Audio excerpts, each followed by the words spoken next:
still working on, as this is a continual process, and we're getting to a point where we're going to probably be reviewing again and looking at this. We do reviews of the plan throughout the year through our cabinet group, which also has some student representation and then representations of all areas of campus. So, but we are at a point where we're probably going to start looking at it again. One of the things that we've been doing annually, and we are about ready to initiate again, is at the beginning of the semester or end of the summer, we have all of the department heads for the academic areas, and then the key areas like student development and places where we're touching the students as far as making sure that we have everything covered. But they go through and they do kind of their key priority updates and try to make sure that we're working towards the goals that we've set forth. So that's kind of just the overview of how we went about looking at the plan, and we will continue on that. So this is a little bit of an infographic to give a good look at the strategic plan for our university.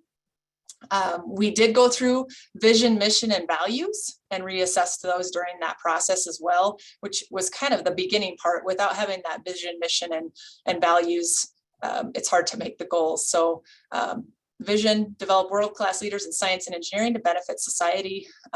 We're excited. We have all these freshmen coming back on campus today, and we're looking at hopefully a big class coming in, as well as those returning. Our mission: educate, innovate, and engage. And then we really look at those values of integrity, ingenuity, inclusion, and impact. And as you go through the plan, hopefully you're seeing those pop out as I'm talking about it today. So I think at this point, I'm going to go through each section of the plan and give you an idea of what goals are underneath those sections, and then some of the things that we've been working on to get going. And we have a ways to go on some of the areas of the plan, and that's where all you alumni out there that are helping us recruit students in the areas where you're living, because you're all over the place, can be a big help for the academic and co-curricular area as we try to grow our enrollment. So we really would like to have you all know what we're working towards, so that if there's some input, we really appreciate too when we get some of our alumni coming back and giving some help on some areas that we might be able to do better. So we'll start in on the strategic goals. So academic and co-curricular excellence. This one is led mainly by the provost, but it also has the head of athletics, Joel Lucan, and I should give out the other. We have another goal leader on that one that I'm going to have to look up. But anyway, so what we're trying to do, our overall goal is, we're trying to graduate these innovative students with these science and engineering degrees and prepare them to be able to go after global challenges and be servants and leaders. With that, when we started the strategic planning process, we also did start a strategic enrollment plan that has gone into effect to look at how we grow our campus and what are the focus areas. So, and a big part of it is looking at that recruiting, but also retaining the students that we have, because our graduation rate, if increased, is also a great way that we increase that student body. We want to make sure that people make it through this university and can get out and do great things in the world. So that's a big part of it. We also, the curriculum and the experiences, I think being an alum and being from the school, one of the big things is that hands-on that we get to do, which is that third bullet 2 on there with a project-based learning. I think that really sets us aside from other universities. And so those are some things that we want to make sure that we are keeping at the forefront when we're looking at how we're going to move forward with how the university is doing. As far as trying to retain students, a big part of it's advising and mentoring students so that we can make sure that they are getting the most that they can academically, professionally, and personally. As far as the different areas of campus they can get involved in, and making sure that we have those things for them. I'll talk just in a few minutes about some things going on campus to try to help this out. And then again, we want to be distinctive. And I think that this campus has a lot of distinctive programs by how hands-on we are and the programs that we have on campus. So those are kind of the 5 bullet points that we used that are guiding our activities in this particular area.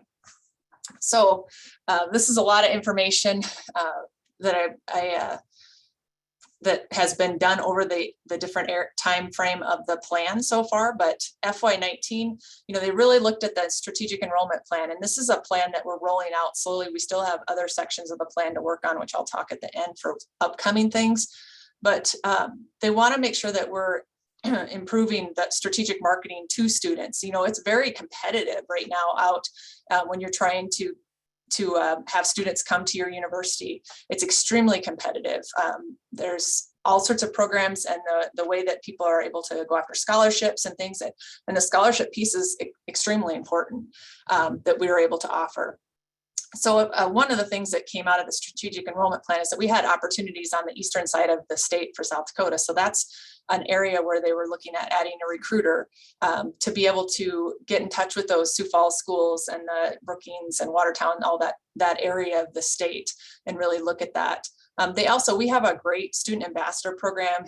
If you have our alum that's brought a child or anybody on campus to meet with anybody, we use these student ambassadors to do the tours, and lots of good feedback on that. The other thing is we're really looking at math strategies and how we can, that's kind of the sticking point. And you may remember that back from the time when you were going to school, but the math can be difficult. And one of those things that keeps you from not getting through. So we have some plans that are going forth on that to help that. And one of them is that I'll just bring this up now, but it'll come up later. And this is we have kind of we're right now working on the library and a large renovation for that. The library will have less books and more helping services like tutoring, testing, career services. It'll have a math lab, and that math lab, which has been coined the slide rule by Dr. Kowalski, will be a space where we will get students in doing math and kind of more of a lab type where they get their hours in on math. And he's already implemented that using other spaces on campus, but that'll be a big piece of that. The library will also have a maker space in there where students can come and start their ideas for that entrepreneurship and innovation that we see from so many of our students. The next thing on here, and that I guess that goes to with the student success plan that they're working on, but all that comes together. That building is set to be done next June, so we will be moving in and ready to go for fall 22.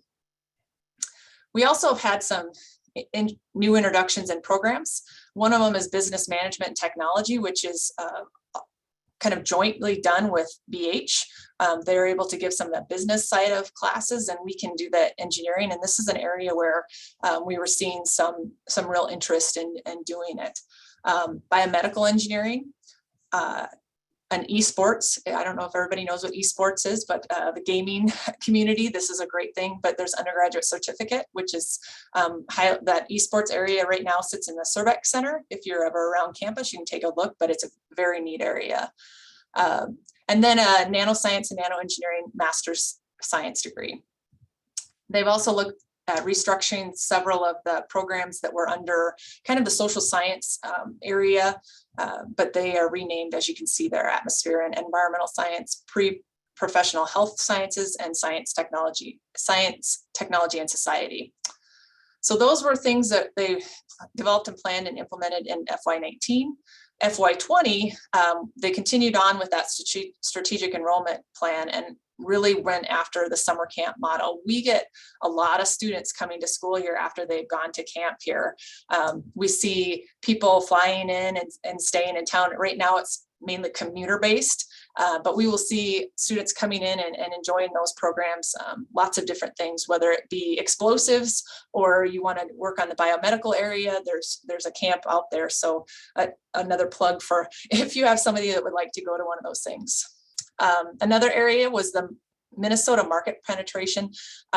Looking at our cross section of students and where they're coming from, Minnesota's right with us and an obvious state to be looking at. for us to have students come in. And then this FY20 develop strategy for offering distance courses, we got thrown into that last year, which I'll talk about a little bit more about, but with COVID, it was a necessity. And I see that going forth quite a bit more.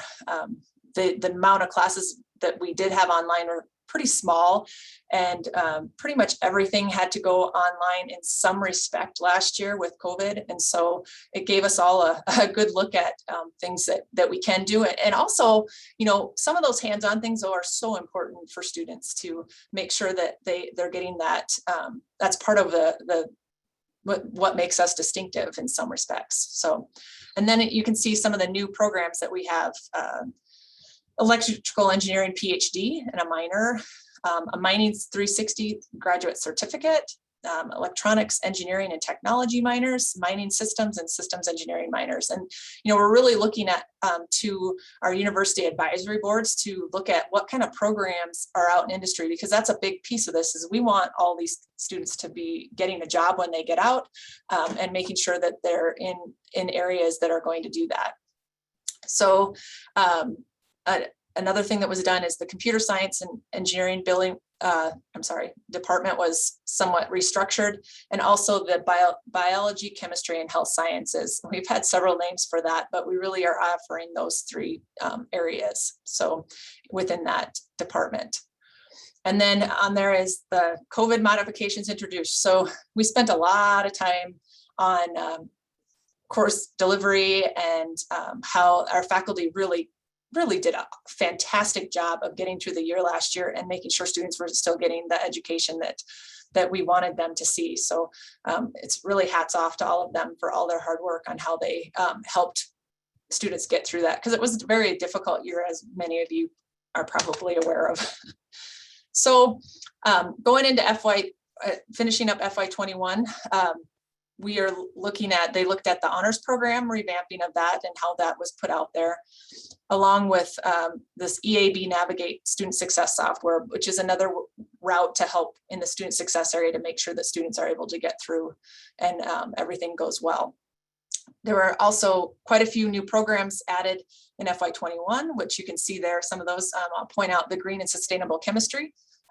Those are things that are very popular, as well as some of the computer science and BS specialization, machine learning, cybersecurity. All these things are very well sought after, and we're hoping that we can continue with that. And not to leave out industrial engineering with that master's in science, and then biochemistry and that science and technology and society minor. So with the COVID modifications, we basically went to online course delivery. Within a matter of, a few months, we had to put that all together. So the other things that they modified that we'll continue looking at to see how well it goes is there was a virtual career fair last year, and we had more companies than we've ever had. So I think there's a look at, what types of things can we do? I still feel like, from looking at how things happen, that employers still really like to be able to meet face-to-face with these students as they're coming on. But it is another route where, if we can't get a company in to come see some of our students, it's another route to do it. So it's something definitely that we learned from the COVID era this past year, and continuing into this year, because this year we'll still, we're seeing upticks and things going on with these variants. So going into FY22, we are working on the next set of ideas for the strategic enrollment plan, which are not on this slide, but they're really looking at camp. If y'all are familiar with that, where they do the different vehicles and things, a student project area, concrete canoe, and those areas, that area is being looked at, as well as some of the professional development for students and how they're able to incorporate that into their degree and their study time here. But some exciting things, I think, in FY22, the aerospace engineering minor, very exciting, avionics and biomaterials. And then the mining engineering management has some MS specializations. minerals industry management, mining engineering, and mineral industry applications. So some different things. And again, working with those advisory boards, these departments have really looked at, what are the things to offer so that we can make sure these students are placed and that we're providing the service out to industry of what the needs are. So that pretty much covers the strategic initiatives completed for our academic and co-curricular excellence. I'll move on to research and innovation. So we have a very innovative, if you've been on campus, and the students are innovative, and we have faculty that do amazing things in their research areas with a good wide ranging partnership among many different entities. So some of the things that we want to move towards is, the first one is obtain a doctoral research university Carnegie classification. And to reach that, we need to graduate 20 PhD students consistently each year. And so I'll show you at the end where we're at on some of those things and where we need to go on those. But that's one of them. That gives us a different class that will just help us more in our attempts for research and keeping going with that. They're also looking at government and non-governmental research funding opportunities, fundamental and applied research. Those things are very much still on the top priority. Increasing the knowledge and skills for proposal preparation and to promote a culture of collaboration and support. So looking at how we increase that, how we get that collaboration. And our faculty do a great job of, there's many grants that they're all working on where it's multidisciplinary departments and everybody coming together and bringing their specializations together to do great work. We also are looking at still developing ways that the undergraduates can get that research in the curriculum and also get those opportunities. There is a lot of undergraduate research that occurs on campus, and it's a great way for the student to get some experience. And then my realm, which is the facilities and information technology side of things, not the information technology, that's Brian Schumacher, but the facilities side of things that we're really looking at and trying to make sure that we have the right facilities and ways for people to be able to get the types of research that they need on campus or with the facilities. So here's just a few things. I'll go through them. There are a few highlights from different things. Dr. Shende received a $2.16 million grant from the Department of Energy and Bioenergy Technologies Office, and that was in FY19. And by far, these are just a few highlights. There are quite a few other things happening. When we look at the metrics and things we're using on campus, there are a lot of metrics each of the area leaders are using, but we're kind of tracking a few just key ones that will help us look at it. FY20, a new MOU between South Dakota Mines and the Air Force Civil Engineering Center for environmental stewardship. The 2D materials, biofilm, and microbial research, $32 million in a national Science Foundation grant. My office has been very involved in a new lab for this 2D materials. We've been working on finalizing that. Michael Manhalter's been doing a fantastic job of trying to work to get that done during the COVID situation and everything else going on. We also in FY20 won the first place at the Governor's Grant Vision Awards business competition, and that's the 6th year in a row for that. So great thing that's been done for our campus on that. And then the last one on here is National Security Innovation Network Program Director hired to create partnerships between the university researchers and Department of Defense. So and they have a new course also going with that. A lot of this hacking for defense and the computer side of things for how you prevent some of this from happening are very, very hot topics right now and areas that we have some specialty in. For FY21, we had our first university spinoff company, NanoCorel, and it was acquired by Gamma Biosciences, which was quite a feat that happened. We also had a $6 million National Science Foundation grant to enhance big data processing and capabilities for the world's largest neutrino observatory, IceCube. I don't know if all of you have seen some of the information that's come out about IceCube, but it's very interesting stuff. And there's been some things, if you're on social media, check it out, because there's been some great articles coming out about IceCube. And a big one for me, and what I've been working on this whole last week, is the new mineral industries building. We're very excited about getting a new building on campus. Just give me 1 second here. Okay, I was making sure it was sharing okay. We have gotten $19 million in funding for that from the state.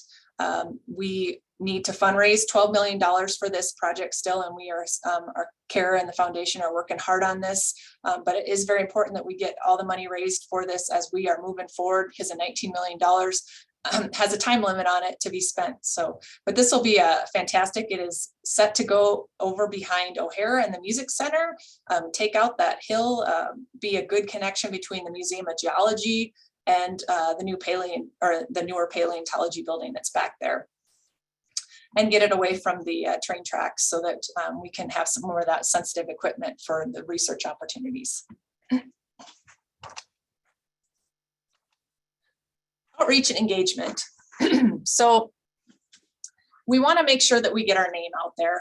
And that's a big part of what this is. We want to make sure that we are engaging with our alumni, our stakeholders, and our community. And then it's all of us, students, faculty, or staff, being a part of that. And so this was a big push that we wanted to make sure was part of this plan as well. One of the big things that the 4 bullets that we have on here right now is creating the marketing plan and strengthening the brand recognition. And there's been some work done on our brand, which you've probably seen. We also want to increase the visibility and recognition of both academic, athletic, and co-curricular programs. You know, we have opportunities with some of these student groups that do steel bridge or concrete canoe or Baja vehicle that can really get our university out there and show what a great place that we are, and make sure that we are getting our name out there. And that will just help us in making sure that we are attracting great faculty, staff, and the students that we want to come to the university.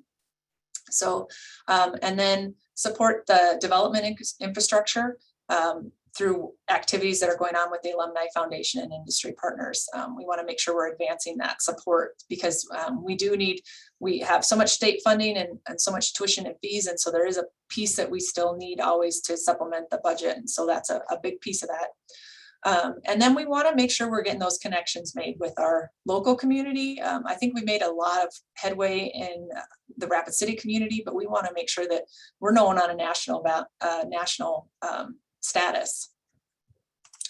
So FY20, so a lot of this initiative is also very much working with Kara on making sure that we are working together on gifts and things for the university. And one of the largest gifts received in the university history, 3.6 million, went to the Department of Civil Engineering in FY20.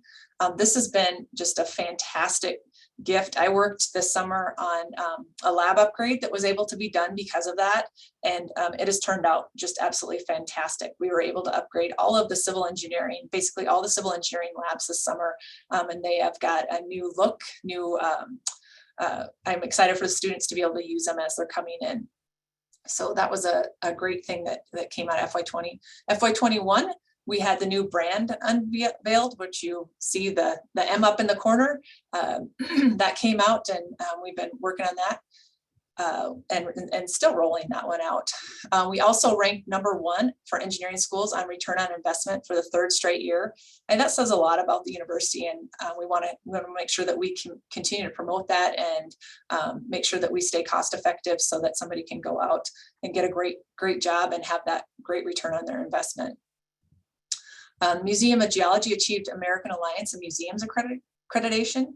We also, I missed that, created the Office of Industry and Engagement, which works with industry and making sure that we make those connections to the campus.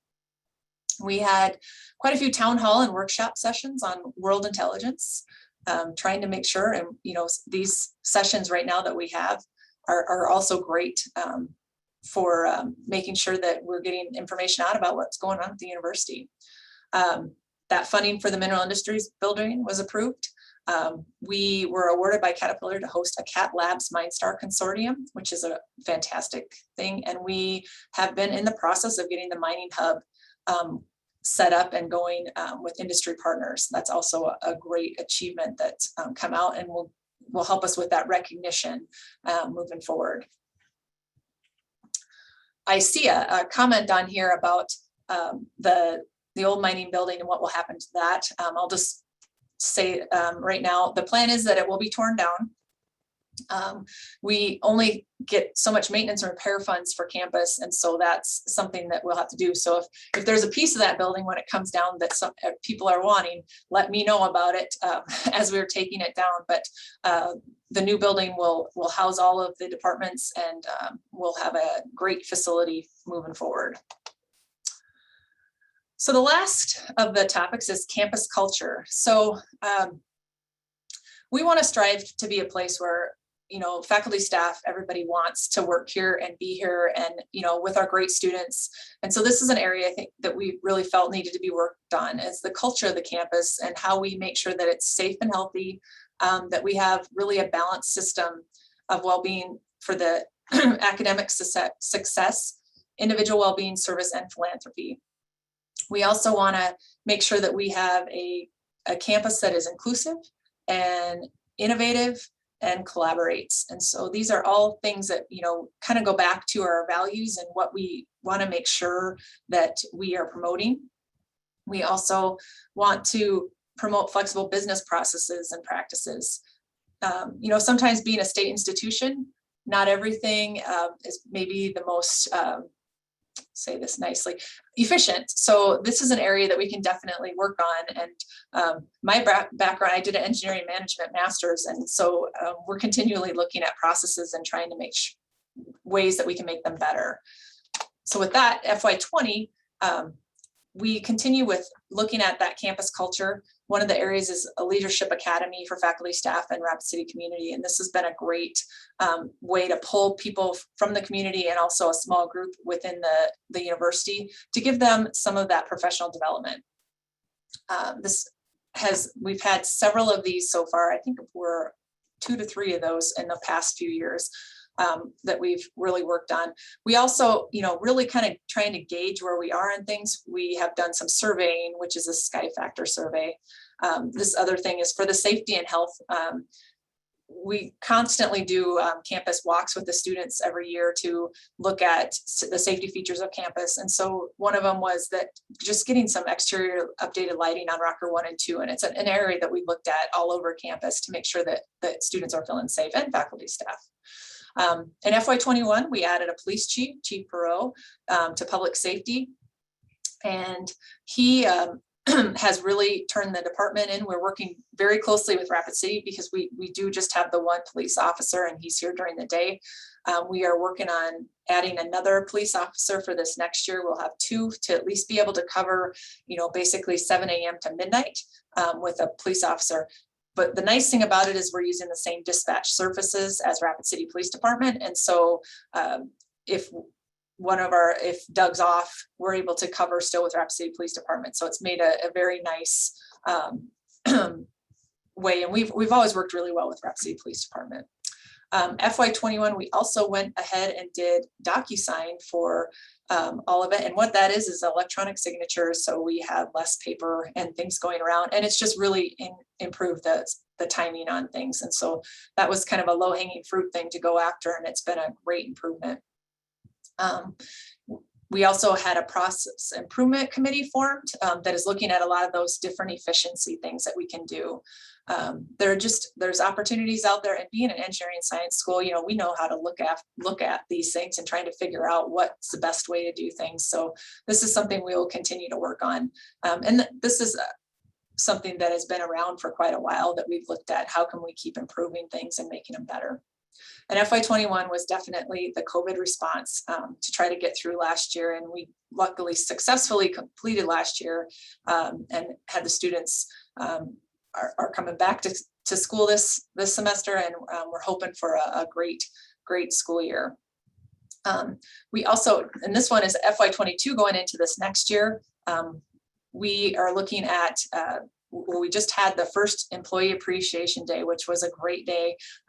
I've worked here for 15 years. We haven't had anything like this, but it was great to get everybody back together, especially with COVID and everything that happened last year going through the year, and really have people be able to be face to face. So this was a great day. And we have a group that's planning an employee development day and kind of revamping our employee service awards. So these are things that we're working on to try to really take care of internally our faculty, staff, and also make this a place where we're attracting the best faculty and staff. So with that, I'll look a little bit at the metrics. That kind of is a long version of what we've been doing on campus and where our focus areas are. We'd love to hear from all of you if there's anything that you have to say on it, but I'll go over the metrics a little bit. You'll see that we did go down in FY21 we're going after our head count with our goal of 3,000 students undergrad, 350 MS, and then, and I previously said the PhD goal is 150. Sorry, that was a graduating number. I'm sorry about that. Anyways, 20 graduating per year is what we go after for the Carnegie class. And then this is the goal to be able to get to that graduating 20 per year. So we have been kind of sitting around right close to getting the right number graduated per year, but we just need to get that up a little bit to get to that Carnegie class. But this gives you a little bit, and COVID really was hard on things. Our dorms were not as full. Right now, we're looking very full going into this year. So I'm going to be happy to report on those when those new numbers come out this year. Retention rates, we'd like to see us get up to an 83% from that freshman to sophomore class. Right now we're at 78%. And then the graduation rate, when you look at that, so we've been as low as we were 50% in FY20. We really want to see that number increase and get up to a point where we are at least a 60% graduation rate. We want to retain these students and get them out in a great job. And one of the negatives of being all science and engineering is that sometimes there's not another degree to go after. So we do once in a while lose students to that. But when they come here, we want to be able to make sure that they can get through successfully. And then our placement rate, we're looking at a goal of 98%. And this past year, we made it back up to 97%. And I think that's phenomenal and says so much for the education that everybody is getting at the school. And it's a lot to do with our alumni that we have out there that are helping recruit and get our students out into industry. And we're so happy that we have all those partners out there. It's really a big group that helps us make sure that we're getting everybody placed into a job that they want to do. External grant expenditures. We have a goal of 20 million, which is a pretty lofty goal, which is great to have very lofty goals when we're looking at it. But we want to get up to that. We were at 14.5 this past year. And so we're strategically making progress towards that goal. And Dr. Davis's group is doing a great job of helping the research community and moving that forward. And the annual funds raised, I did not put the goal in there. That goal has actually increased and is quite a bit larger for FY21. And I don't want to report on that yet, but we have had some of the biggest fundraising years. Kara has done a fantastic job of working on helping out the university with an FY20 10.1 million and in FY21 9.72 million raised. Those are such a big help for making sure that we are working on these other goals that we have on here and getting to them. With that, I will leave it open for some questions, and I see some on there. Okay.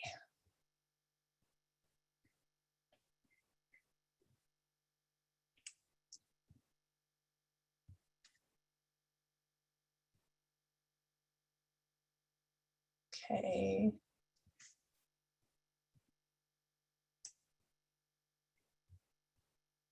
I got a note on here that please consider adding an industrial engineering senior or grad student to the process engineering committee. I actually think we may have one on there. We had this summer from our finance area, they had one of our students working on that, on this process improvement committee. So that's a great idea. And thing that I think we should latch on to. IE studies are so helpful. My area in particular in facilities, we have used, I don't know how many different student projects through the IE group to work on facilities area. Sorry, Yes. Geraldine. No there was problem. a question about what are the plans for the old mining building after the new building is completed? I touched on that just a little bit. We will be tearing it down. So we we only get so much money for maintenance and repair funds. And so what we'll have to do is tear that one down after this one. There is a lot of challenges with that building, and it structurally, it's pretty darn good. We have a lot of asbestos left in it, and it's really hard. And it's also fairly cut up. The floor to ceiling heights are not as conducive for what we're trying to do in this space. Only one floor of it right now has kind of central air. Otherwise, we have a lot of mini splits and air conditioners, and it's not very energy efficient. So those were some of the reasons. And, you know, one of the bigger reasons was when we put them side by side of renovating versus a new building, we were not that far between the price and that cost factor. So that's really why it ended up going this direction for a new building. I also see a question on there going from 2146 students to 3,000. We have had higher in the past few years. I think that's a really great question. And I think that the enrollment management plan is one big part of that. And that's to look at making sure that we have the areas and getting our name out there out of that outreach area. I would like to see where we get to this year on what our enrollment numbers look like moving forward. But by the end of this, we may be delaying that goal to get to it, but it's definitely something where we want to work towards getting there. And do you see any others, Sarah, that I missed? Not at the moment, I don't. So please, yes, if you have any questions, please feel free to put them in the chat or in the Q&A box, and we'll watch for them to get those answered. I appreciate you all being on here today. And I truly, if you have some comments or some ideas on different areas of the plan, we like the feedback. It only helps us get better. So we want to give you kind of what we're working on and what we're going after. But really, y'all, our alumni, you know, are the base of how we do things, and the people coming out of here that makes the university a success is what students are getting as they're coming out.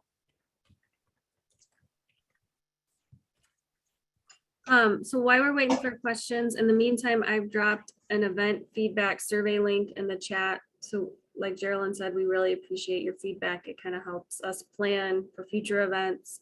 And it's another way to help get you connected to the school if you have interest in doing that. So we really appreciate it.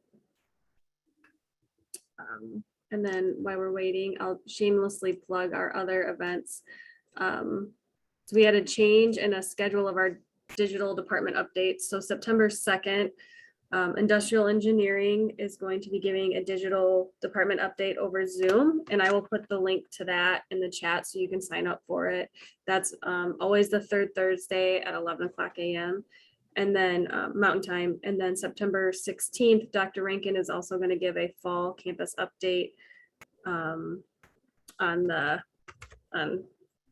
Thursday, on a Thursday at 11 o'clock over Zoom. So please sign up for those if you're interested. So we're really excited to feature industrial engineering and then also Dr. Rankin too, to give a campus update. So we really appreciate it. Well, and as we're going into the fall semester, we've got football kicking off soon, and homecoming. If you're coming home for homecoming, I do not have that date right in front of me. Sarah, do you happen to have it? Is so homecoming is the week of September 20. M-Day is September 25th, so that whole week. So the alumni events will be September 24th, and then M-Day is September 25th. And then the first home football game is Thursday, September 2nd at 5 o'clock at night. Oh, we did have a question from comment. Is the school getting feedback from the student body about getting to net zero on its energy profile? It's interesting. We haven't really gotten a lot. That's been a part of my job looking at it.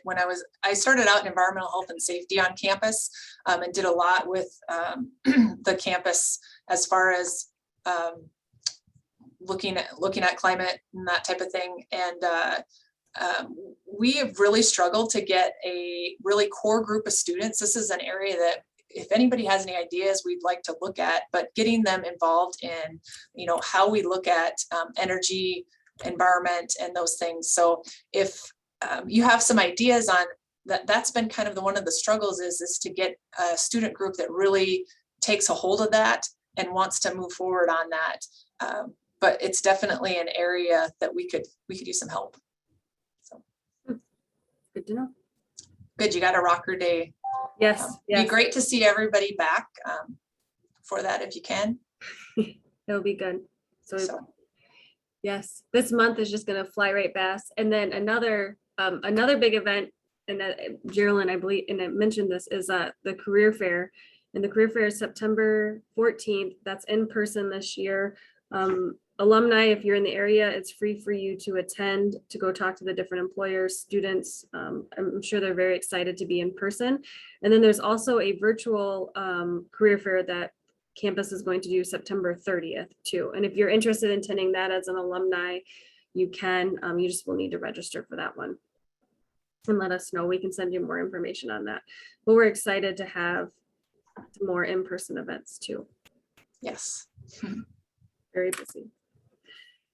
Okay, well, and if anyone has any other questions, please feel free to email Geraldine. And we appreciate you giving us an update on the strategic plan. So without further ado, thank you for attending today's Digital Lunch and Learn. And again, this hasn't been recorded. We'll get it uploaded to our YouTube channel. I did drop the survey link, so we appreciate your feedback. And like Geraldine said, we look forward to seeing you in almost a month from now, and on M Week for M Day for the hill climb and for the M Day football game. So we appreciate it.